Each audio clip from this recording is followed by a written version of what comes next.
Assalamualaikum warahmatullahi wabarakatuh. Pelajaran bahasa Indonesia hari ini kita akan membahas tentang ceramah. Yang dimaksud dengan ceramah adalah bertujuan memberikan nasihat dan petunjuk-petunjuk, sementara ada audien yang bertindak sebagai pendengar. Ceramah, kegiatan menyampaikan informasi kepada orang lain, bisa dilakukan dengan berbagai cara, salah satunya dengan metode ceramah. Jenis-jenis ceramah. Ada ceramah umum, tujuannya memberikan nasihat atau petunjuk yang sifatnya menyeluruh materi sesuai dengan acara yang diadakan. Kedua, ceramah khusus, yaitu ceramah yang bersifat khusus baik audien maupun materinya.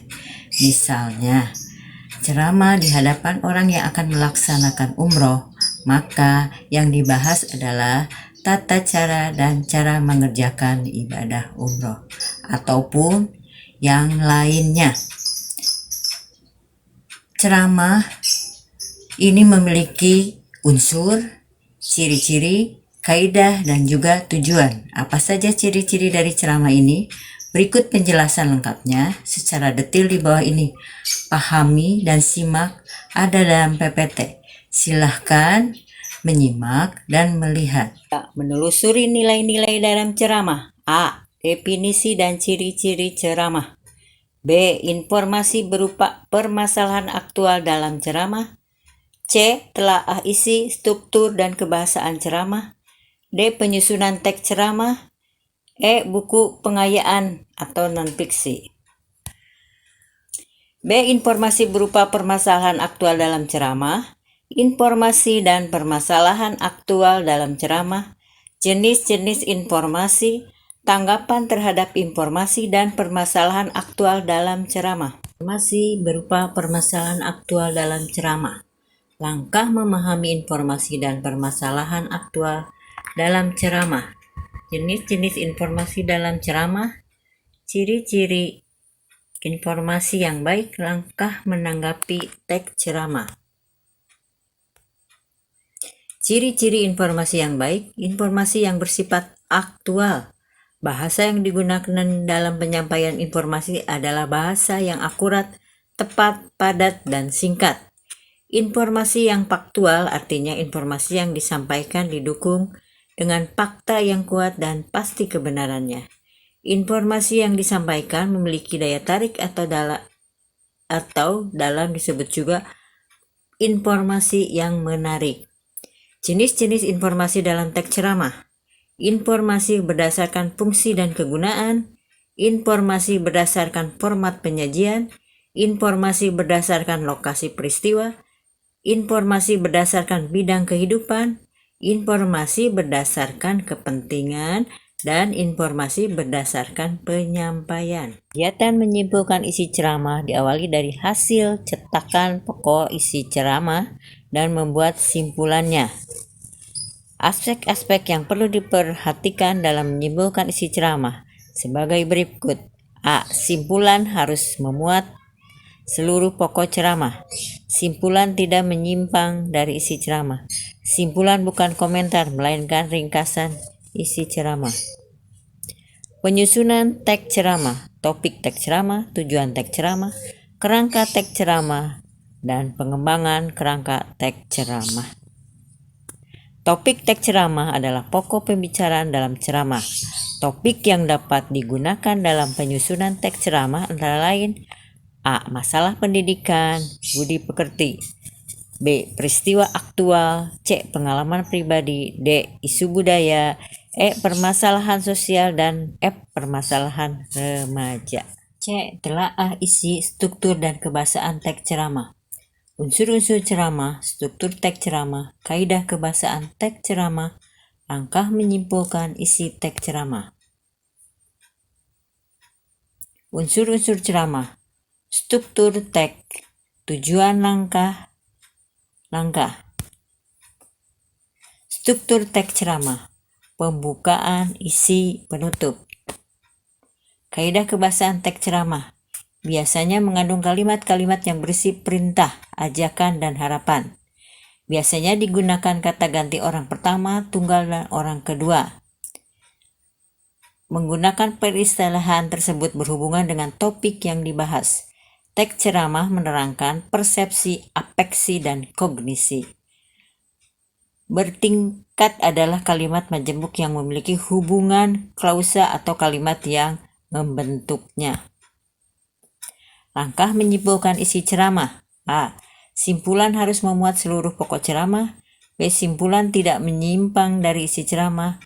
C. Simpulan bukan komentar, melainkan ringkasan isi ceramah. D. Penyusunan teks ceramah. Kata ganti pronomina, penanda wacana, kebahasaan teks, prosedur, konjungsi, kalimat imperatif, deklaratif, dan interrogatif dalam teks prosedur. Langkah menyusun teks ceramah.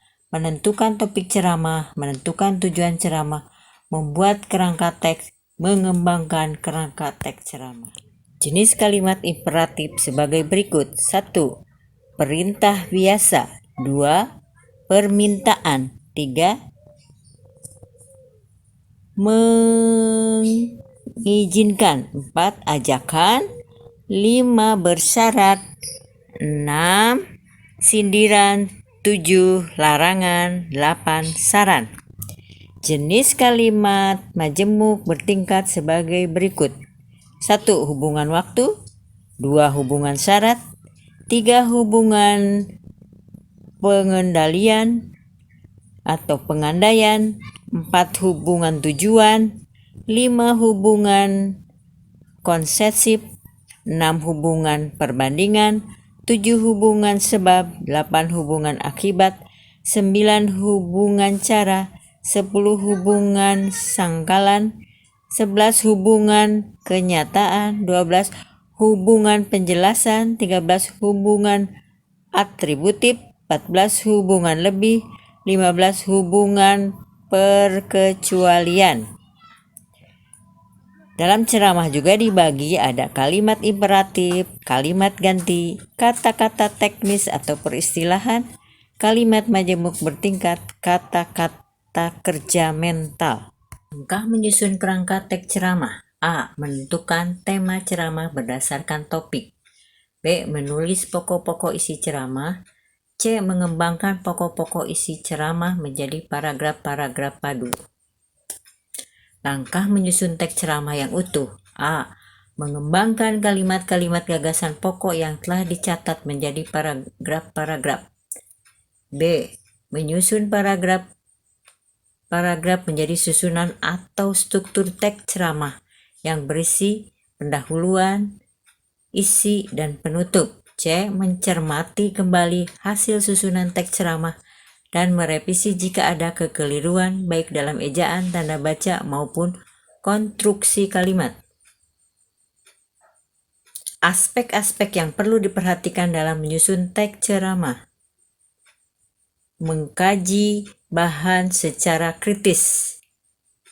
Meninjau kelayakan bahan dengan audien.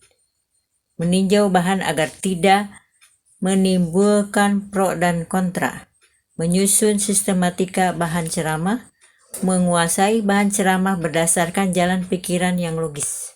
Di penghujung pelajaran teks ceramah, silahkan kalian menyimak dan membuat naskah teks ceramah yang bersifat umum ataupun yang bersifat khusus. Silahkan memilih tema yang disesuaikan dengan bulan Agustus, yaitu tentang Hari Kemerdekaan Indonesia, dan silahkan juga menuliskan tugas yang Ibu berikan di buku latihan bahasa Indonesia. Untuk itu, pembelajaran hari ini kita tutup. Assalamualaikum warahmatullahi wabarakatuh.